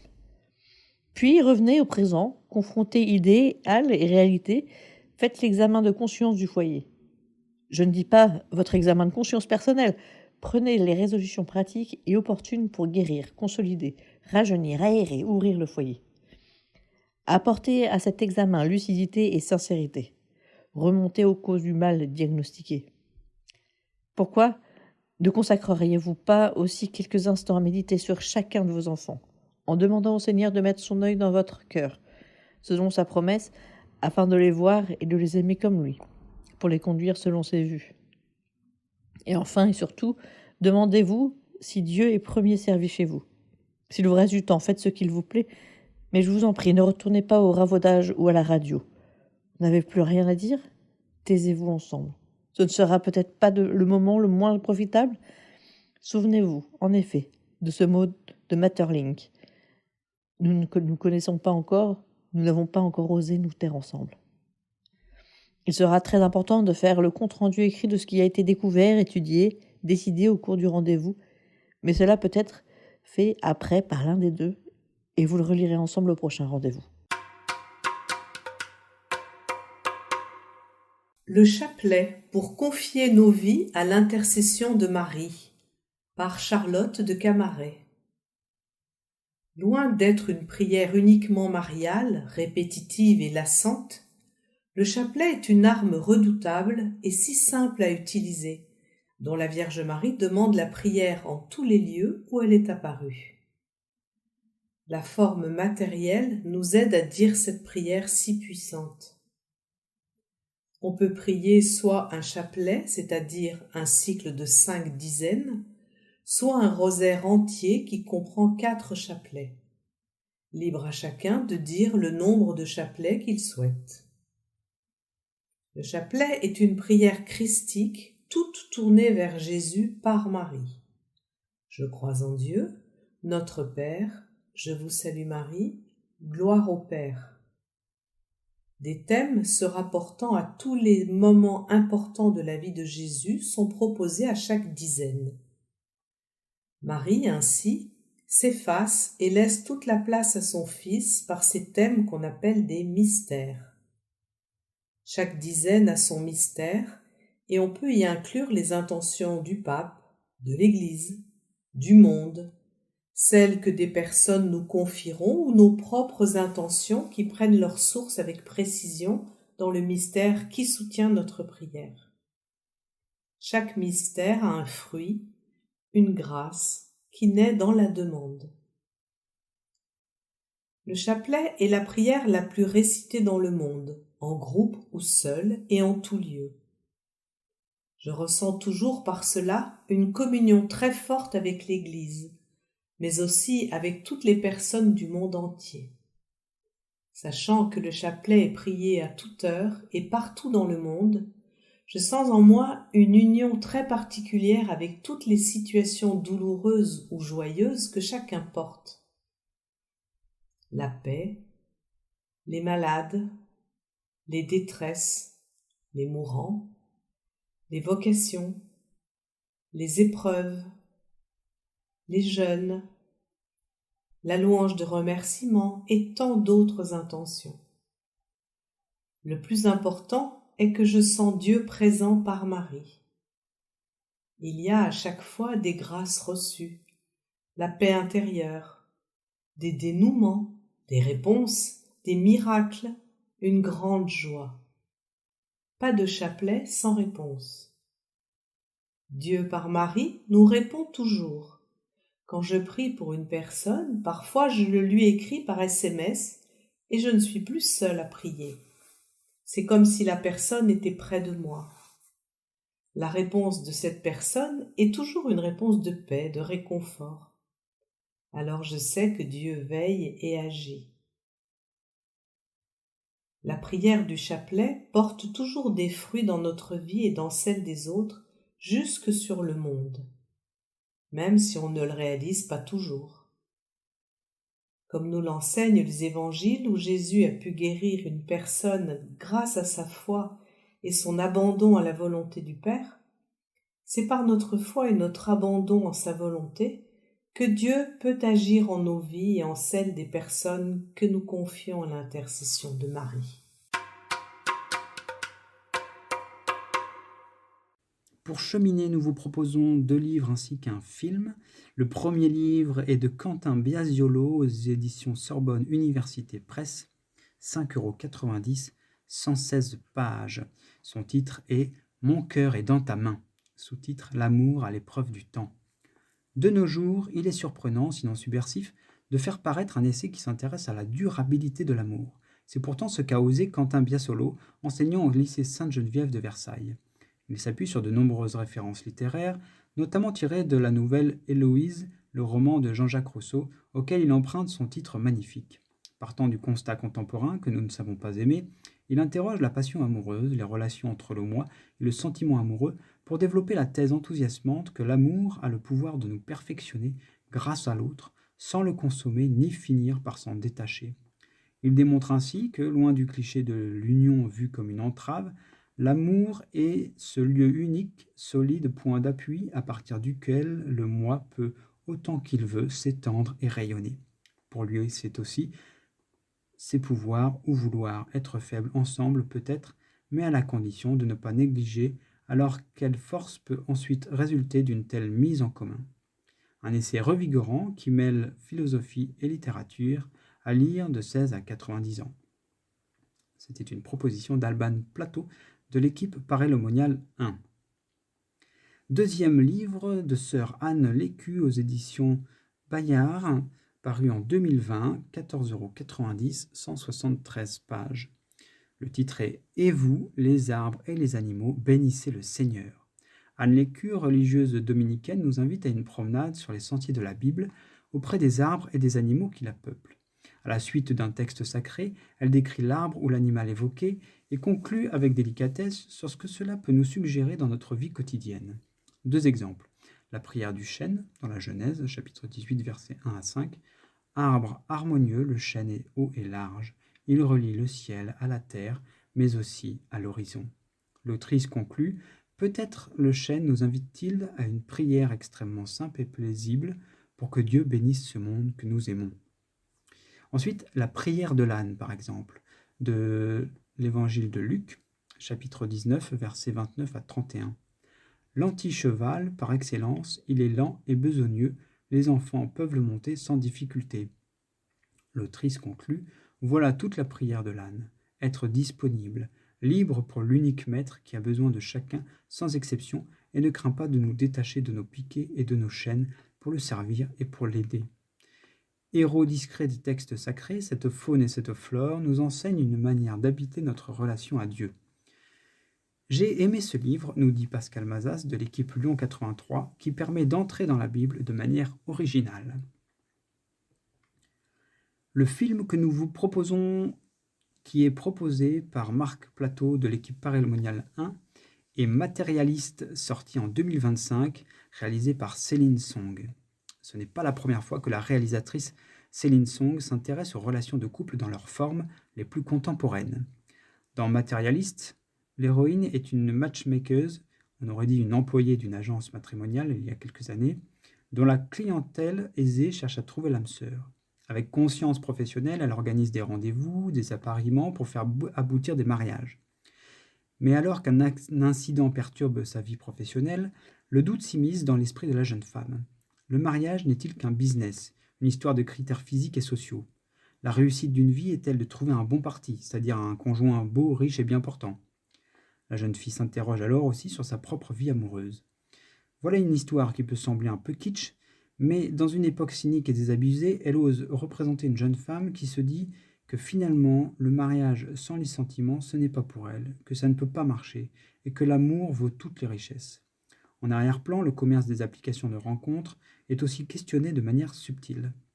Un film rafraîchissant qui veut croire à l'amour. Prière des époux. Ô Dieu, tu nous as donné l'un à l'autre par le sacrement de mariage. C'est toi qui, de ta main invisible, as fait le nœud du lien de notre mariage en nous donnant l'un à l'autre. Nous voulons nous chérir, non seulement d'un amour humain, mais aussi d'un amour très saint. Car notre union ne s'étend pas principalement au corps, mais surtout au cœur, dans l'affection et dans l'amour. Notre amour doit être si grand que nous sachions nous respecter dans nos différences et savoir nous accepter pour les moments de joie ou de difficulté. Seigneur, accorde-nous la grâce de cheminer tout au long de notre vie, la main dans la main, le regard tourné vers toi pour l'épanouissement de notre amour, comme nous l'avons promis au jour de notre mariage. Amen. Saint François de Sales, 1567-1622.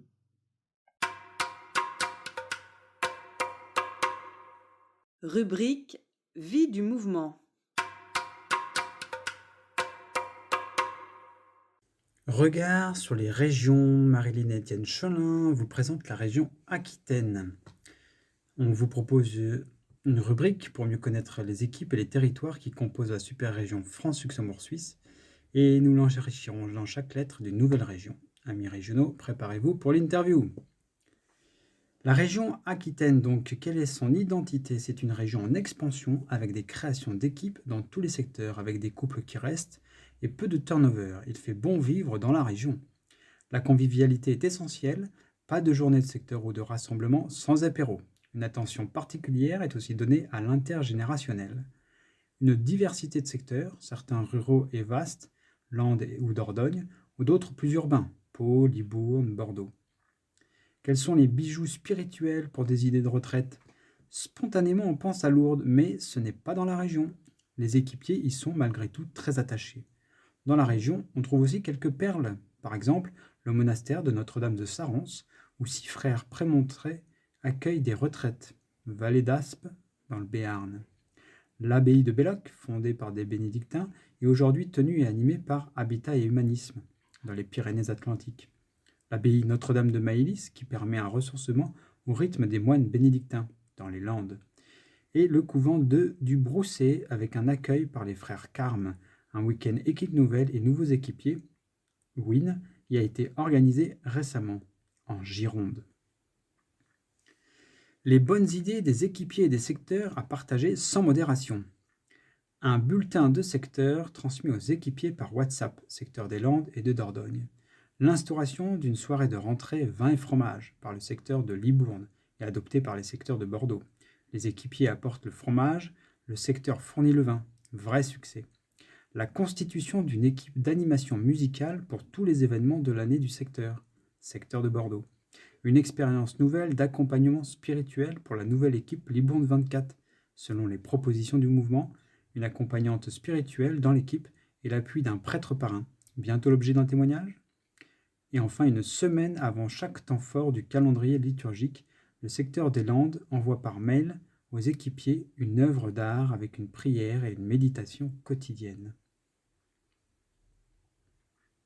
Voici le mot des responsables de région Myriam et Emmanuel Ourquet, membres de l'équipe PO 33. Vos joies du moment. Nous sommes heureux de mieux connaître et comprendre le mouvement de l'intérieur. Participant à l'Assemblée générale chaque année en mars, nous prenons conscience des enjeux, des sujets que les couples bénévoles comme nous de l'équipe responsable France-Luxembourg-Suisse doivent traiter. Lettres et demandes des équipiers, orientation à donner, etc. Quel bel engagement. Quelle joie également de pouvoir rendre ce que nous avons reçu. Quel plaisir de pouvoir visiter et rencontrer les personnes des secteurs voisins, et plus largement. Quelles sont vos préoccupations ? Nous constatons une baisse de participation, 50% des équipiers au temps fort du mouvement, journée de secteur par exemple. Est-ce dû aux contraintes personnelles des équipiers, à un manque d'information et d'appropriation sur la vie du mouvement ? Ceux qui sont au service doivent rester à l'écoute et inventifs pour s'adapter. Les nombreuses équipes en ville ont un conseiller spirituel, mais l'expansion pose la question du nombre de conseillers spirituels limité. Avez-vous un message à faire passer ?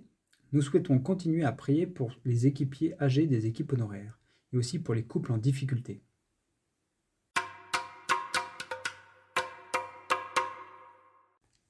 Quelle est ma participation financière à la vie du mouvement ? Voici un article de Christian Perrier, trésorier des équipes Notre-Dame pour la super région France, Luxembourg, Suisse. Il est également membre de l'équipe Versailles 48. Vous le savez, la charte des équipes Notre-Dame précise parmi les obligations de chaque foyer, donner chaque année le fruit d'une journée de travail. Chaque couple équipier est donc appelé au don annuel au mouvement en fonction de ses moyens. Un grand merci d'ailleurs à tous les donateurs, en particulier aux couples équipiers qui ont déjà fait un don cette année. Pourtant, malgré nos appels pressants de ces dernières années, nous constatons toujours que seul un couple équipier sur 2 participe. Et la progression du don moyen a été inférieure à l'augmentation de l'inflation constatée ces dernières années. La conséquence est que pour la première fois depuis longtemps, nos comptes ont été déficitaires en 2024 de 30 000 €. La cotisation de secteur ne doit pas être confondue avec le don au mouvement. La cotisation de secteur, versée par les couples équipiers, couvre exclusivement les frais de chaque secteur. La journée de secteur, les réunions brassées, la soirée du 8 décembre, les frais de la région, etc. La cotisation de secteur ne couvre aucune des charges supportées par le mouvement en dehors des frais du secteur. Vos dons participent au financement de la vie du mouvement et des projets à venir. Rémunération et charges sociales associées des 5 salariés du secrétariat général qui assurent l'organisation des sessions et rencontres, la conception des livrets pour les formations et rencontres pour quelques secteurs et pour quasiment toutes les régions, la conception et la réalisation des publications, flyers informatifs pour Tandem Couple, Parcours Ensemble, Vivez votre foi en couple, les 4 propositions pour faire grandir son couple dans la foi, nouveaux livrets des responsables d'équipe, newsletter des équipes Notre-Dame, newsletter de Massia Biel, etc.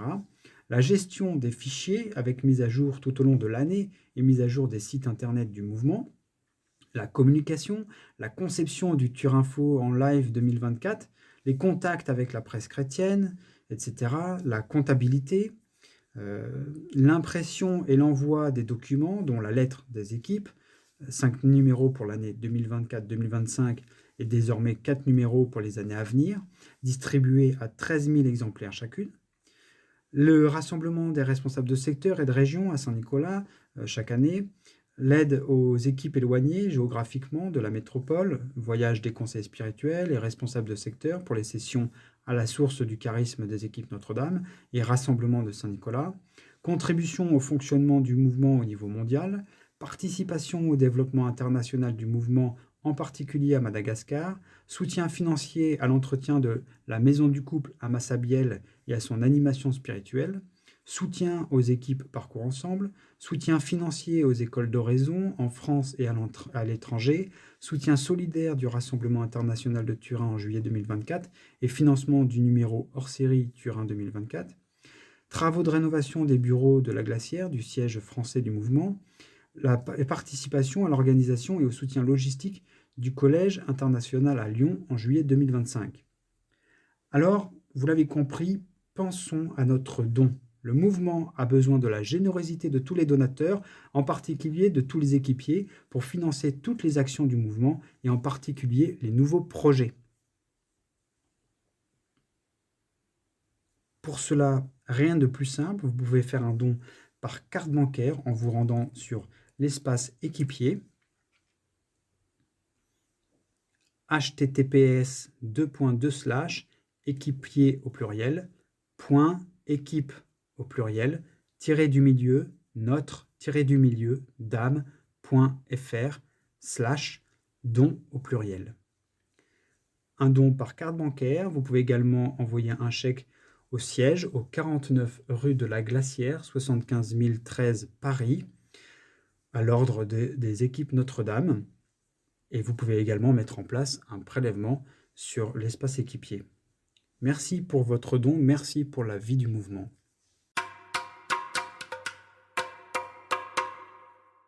Les thèmes t'aimes.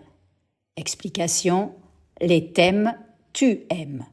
Article rédigé par Elisabeth et Philippe Lagioni, couple responsable de l'équipe thème, équipe Dunkerque 14.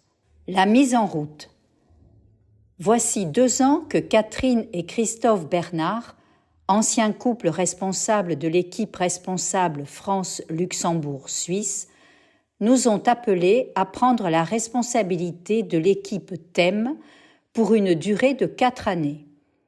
Préférant les relations humaines au travail littéraire, avouons-le, nous ne pensions pas que cette mission pouvait nous correspondre. Théologique, philosophique, spirituelle, trop ou pas assez, questions bateau, questions fermées, intéressantes mais peu profondes, trop compliquées, finalement trop simples car pas assez développées, etc. Certains de ces commentaires concernant les thèmes vous sont déjà peut-être venus à l'esprit, en tout cas à nous, oui. C'est ainsi qu'à la suite de quelques devoirs de s'asseoir, le « pourquoi nous » s'étant transformé en « pourquoi pas nous », nous avons accepté de prendre le tablier de service à la suite de Marie-Joseph et Pierre Husard. De Dunkerque à Avon, en passant par Chaumes-en-Retz, Antony et Mons en Barreul, nous avons constitué une équipe priante, joyeuse, dynamique, riche de nos différences et des talents de chacun. Si nous nous retrouvons essentiellement en visio, WhatsApp, aller-retour de mails et de fichiers partagés, nous vivons chaque année un week-end d'équipe, d'amitié et de travail. L'analyse des thèmes existants. En premier lieu, dès l'été, nous recevons et analysons les réponses aux questionnaires que vous avez remplis à la suite de votre réunion bilan. Une seule réponse par équipe et en ligne si possible. Cela nous permet d'ajuster les présentations et les commentaires des thèmes, ainsi que d'établir le tableau des statistiques pour l'encart que vous recevez avec la lettre des équipes. Soyez certains que toutes les réponses, tous vos commentaires sont pris en compte. C'est pourquoi le questionnaire a été un peu modifié au fil du temps pour essayer de mieux mesurer vos attentes. Le choix des nouveaux thèmes. Un thème est écrit chaque année par l'équipe responsable internationale pour les équipes du monde. Ce thème devra être relu et adapté pour les équipes de France, Luxembourg, Suisse. Tournure de phrases, formulation des questions. Des propositions de thèmes sont aussi envoyées par des équipiers à l'adresse mail thème@équipenotredame.fr. Des suggestions sont aussi faites par certaines équipes et présentées sur leur fiche d'évaluation. Toutes ces idées, souvent de qualité, sont étudiées en profondeur par l'équipe. En janvier, nous choisissons, avec l'équipe responsable France, Luxembourg, Suisse, les thèmes qui seront proposés aux équipiers pour l'année N+2. L'équipe peut alors se mettre en quête du ou des rédacteurs, comme ce fut le cas pour Marie et Joseph, pèlerins d'Espérance. La rédaction. Le climat est alors à la complicité entre ceux qui rédigent et l'équipe thème pour modifier une tournure, préciser une référence, apporter un commentaire, choisir les textes de prière. Souvent, l'équipe thème se charge des questions pour le devoir de s'asseoir, le partage des points concrets d'effort et le temps d'échange en équipe. Elle recherche aussi les textes pour aller plus loin avec l'appui de nos chers amis du Père Caffarel, entre autres, et en concertation avec le rédacteur, bien sûr. Fin mars, au terme de la rédaction, nous coiffons nos casquettes d'éditeurs.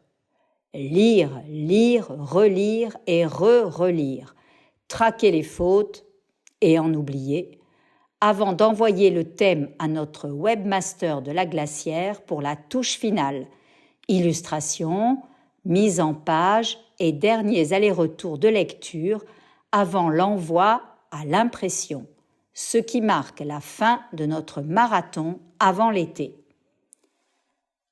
Le lien avec les équipiers.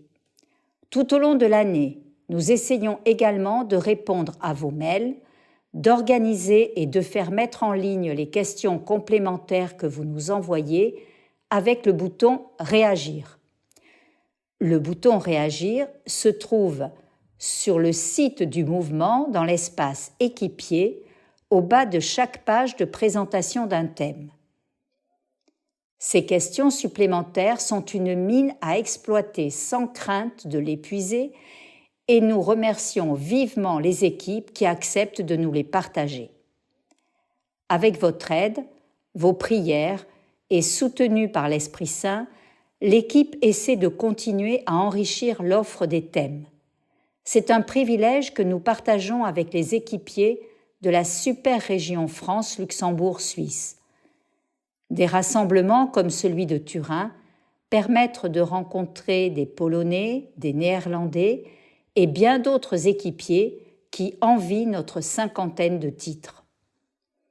N'oublions pas que l'une des richesses de notre mouvement réside dans la diversité des équipiers et de leur sensibilité. La variété des thèmes proposés vise à rejoindre chaque équipe pour, citation, aider les foyers à acquérir une vision aussi complète que possible de la pensée chrétienne et à s'initier à une authentique spiritualité conjugale et familiale. Charte des équipes Notre-Dame. La fidélité de nos équipiers aînés. Patricia et Yves Pouzin, équipe Lacelle Saint-Cloud 11. À Versailles, nos 3 secteurs bien actifs ont la chance d'avoir 6 équipes honoraires. En raison de leur âge avancé, nombreux sont les équipiers qui ne peuvent plus se réunir mais continuent à vivre souvent individuellement et avec leurs limites. Les points concrets d'effort. Le mouvement a façonné leur vie.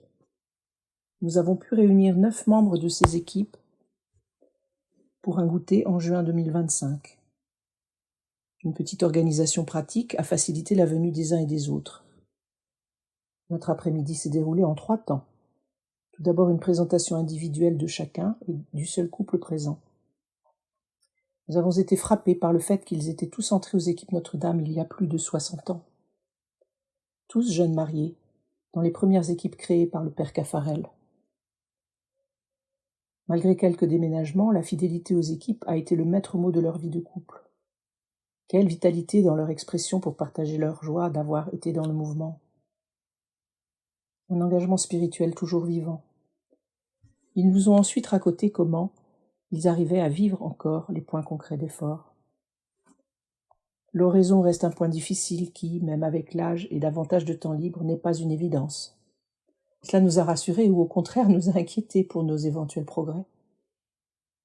La messe quotidienne accompagne certains. D'autres sont encore dans le mouvement chrétien des retraités, MCR. Certains portent la communion à leurs voisins, beaucoup disent le chapelet chaque jour.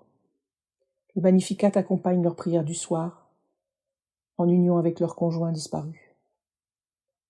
Marie d'Amonville, en union avec Louis, nous a présenté le parcours qu'elle a créé, La vie devant nous, parcours qui s'adresse aux personnes âgées pour briser la solitude et pratiquer l'entraide. Leur sagesse nous interpelle. Un très beau temps de prière avec l'évangile de saint Marc 12, 28, 34. Quel est le premier de tous les commandements? Tu n'es pas loin du royaume de Dieu, a permis à chacun de rendre grâce pour ce temps partagé et les nombreuses années d'équipe. Enfants, petits-enfants et arrière-petits-enfants étaient présents dans notre prière. Nous avons poursuivi par un goûter informel pour permettre à chacun, chacune, de se retrouver entre anciens équipiers, amis paroissiens, anciens foyers de liaison. La magie du mouvement a opéré. Nous qui sommes responsables de secteurs et engagés dans beaucoup d'activités, nous avons admiré la sagesse qui émanait de tous ces équipiers âgés. Mais encore bien au fait de la vie. Nous continuons à les porter dans la prière et essaierons de maintenir le lien pour les convier, au moins aux messes de secteur.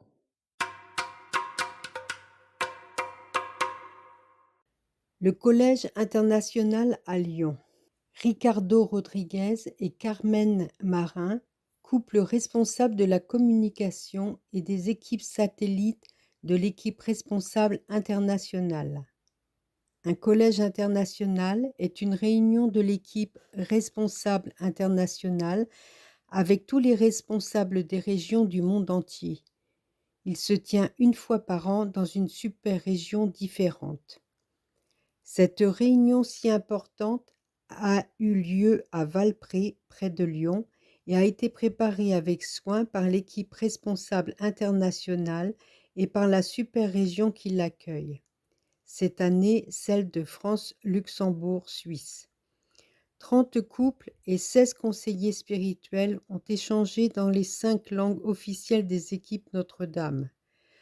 Français, anglais, espagnol, portugais et italien.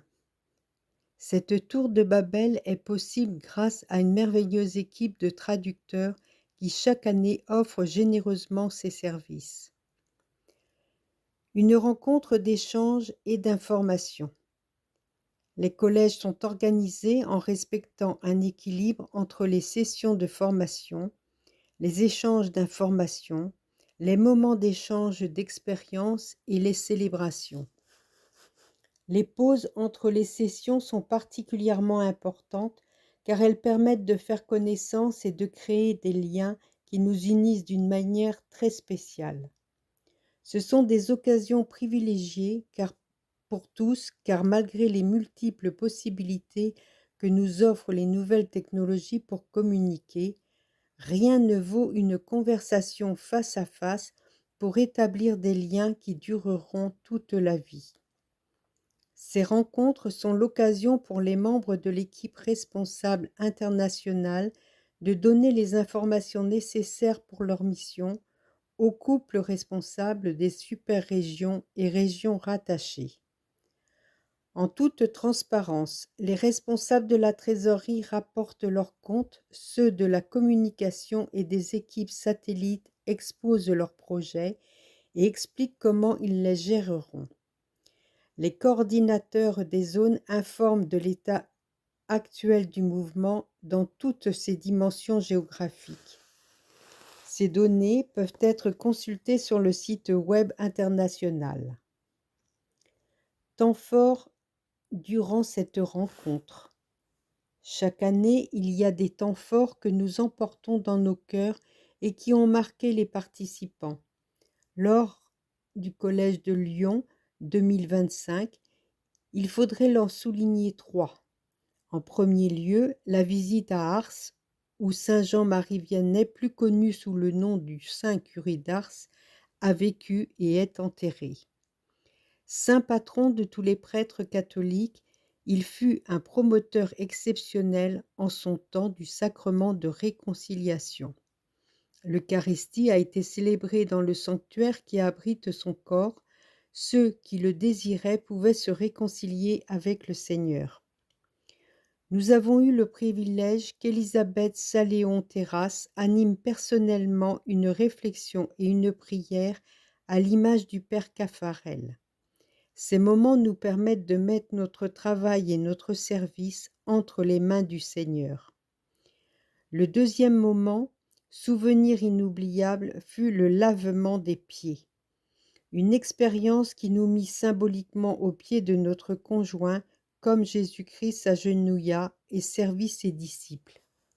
Cet acte d'amour profondément intime et émouvant contribua à fortifier notre lien conjugal et spirituel de manière extraordinaire. Enfin, la cérémonie d'envoi des nouveaux responsables pendant l'Eucharistie a été très touchante. Super-région transatlantique et Belgique, région rattachée du Canada et de l'Inde. Ils ont reçu des mains d'Alberto et Mercedes, couple responsable de l'équipe responsable internationale, la lumière qui doit les guider tout au long de leur service, la lumière de l'Esprit Saint. Une recharge de batterie pour la mission. Tous les équipiers présents furent, une fois de plus, envoyés pour servir les équipes Notre-Dame avec énergie, parce qu'un collège international n'est ni plus ni moins qu'une mise au point, une recharge des batteries qui se consume peu à peu avec le temps. Tous les participants sont rentrés chez eux fatigués, mais heureux d'avoir appris, revécu et expérimenté l'amour incommensurable que Dieu a pour chacun de nous et pour les équipiers du monde entier.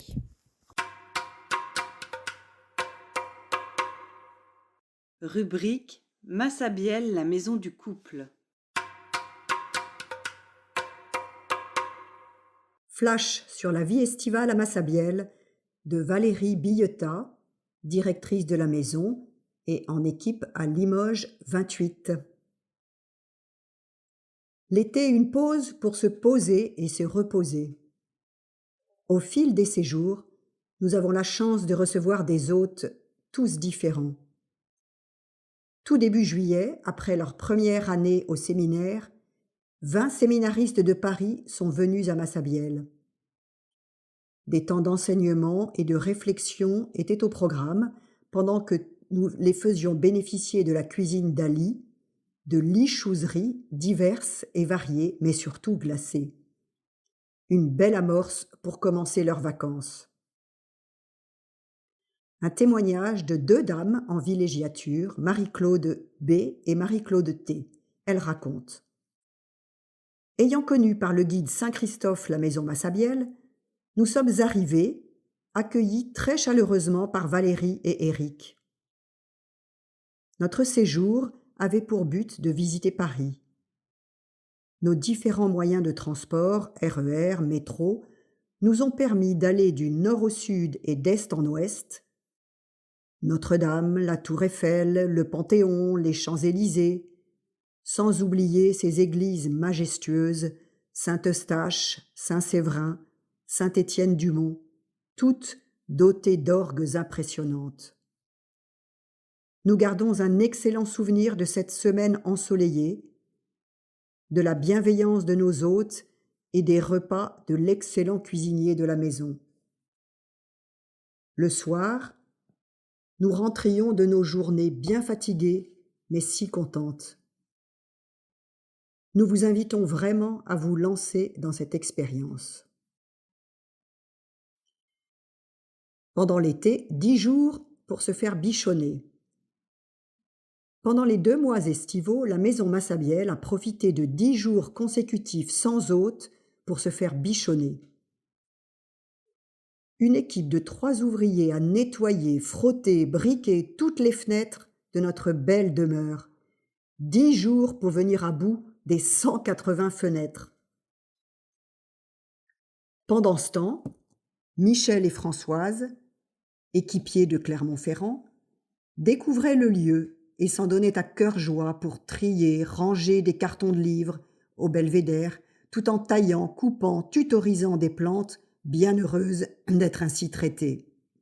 Et ce n'est pas fini.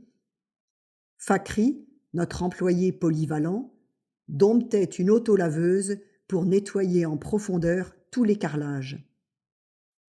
Sans perdre de temps, pendant que les sols séchaient, Éric et lui ont monté cloisons, portes et fenêtres pour créer le nouvel espace d'accueil de la maison. Quelle joie, après cette période, d'accueillir à nouveau des hôtes satisfaits du travail accompli. Merci à tous. Et enfin, l'été pour se mettre aux normes. Vendredi 26 septembre, les pompiers d'Aubonne sont venus s'exercer en grandeur nature à Massabielle. La chambre 218 a été enfumée pour que l'alarme se déclenche, qu'un appel soit envoyé vers le 18 et pour que les camions soient dépêchés sur les lieux. Ah, ça en fait du bazar dans la rue Auguste Ray, mais aussi auprès des hôtes qui, selon leur âge, ont plus ou moins bien accepté la manœuvre. Quoi qu'il en soit, nous avons tous été heureux de ne subir aucune perte. Mieux encore, il y a même eu une évacuation par la fenêtre de la chambre du 2e étage, par la grande échelle. Il y a comme cela des rêves d'enfants enfin assouvis,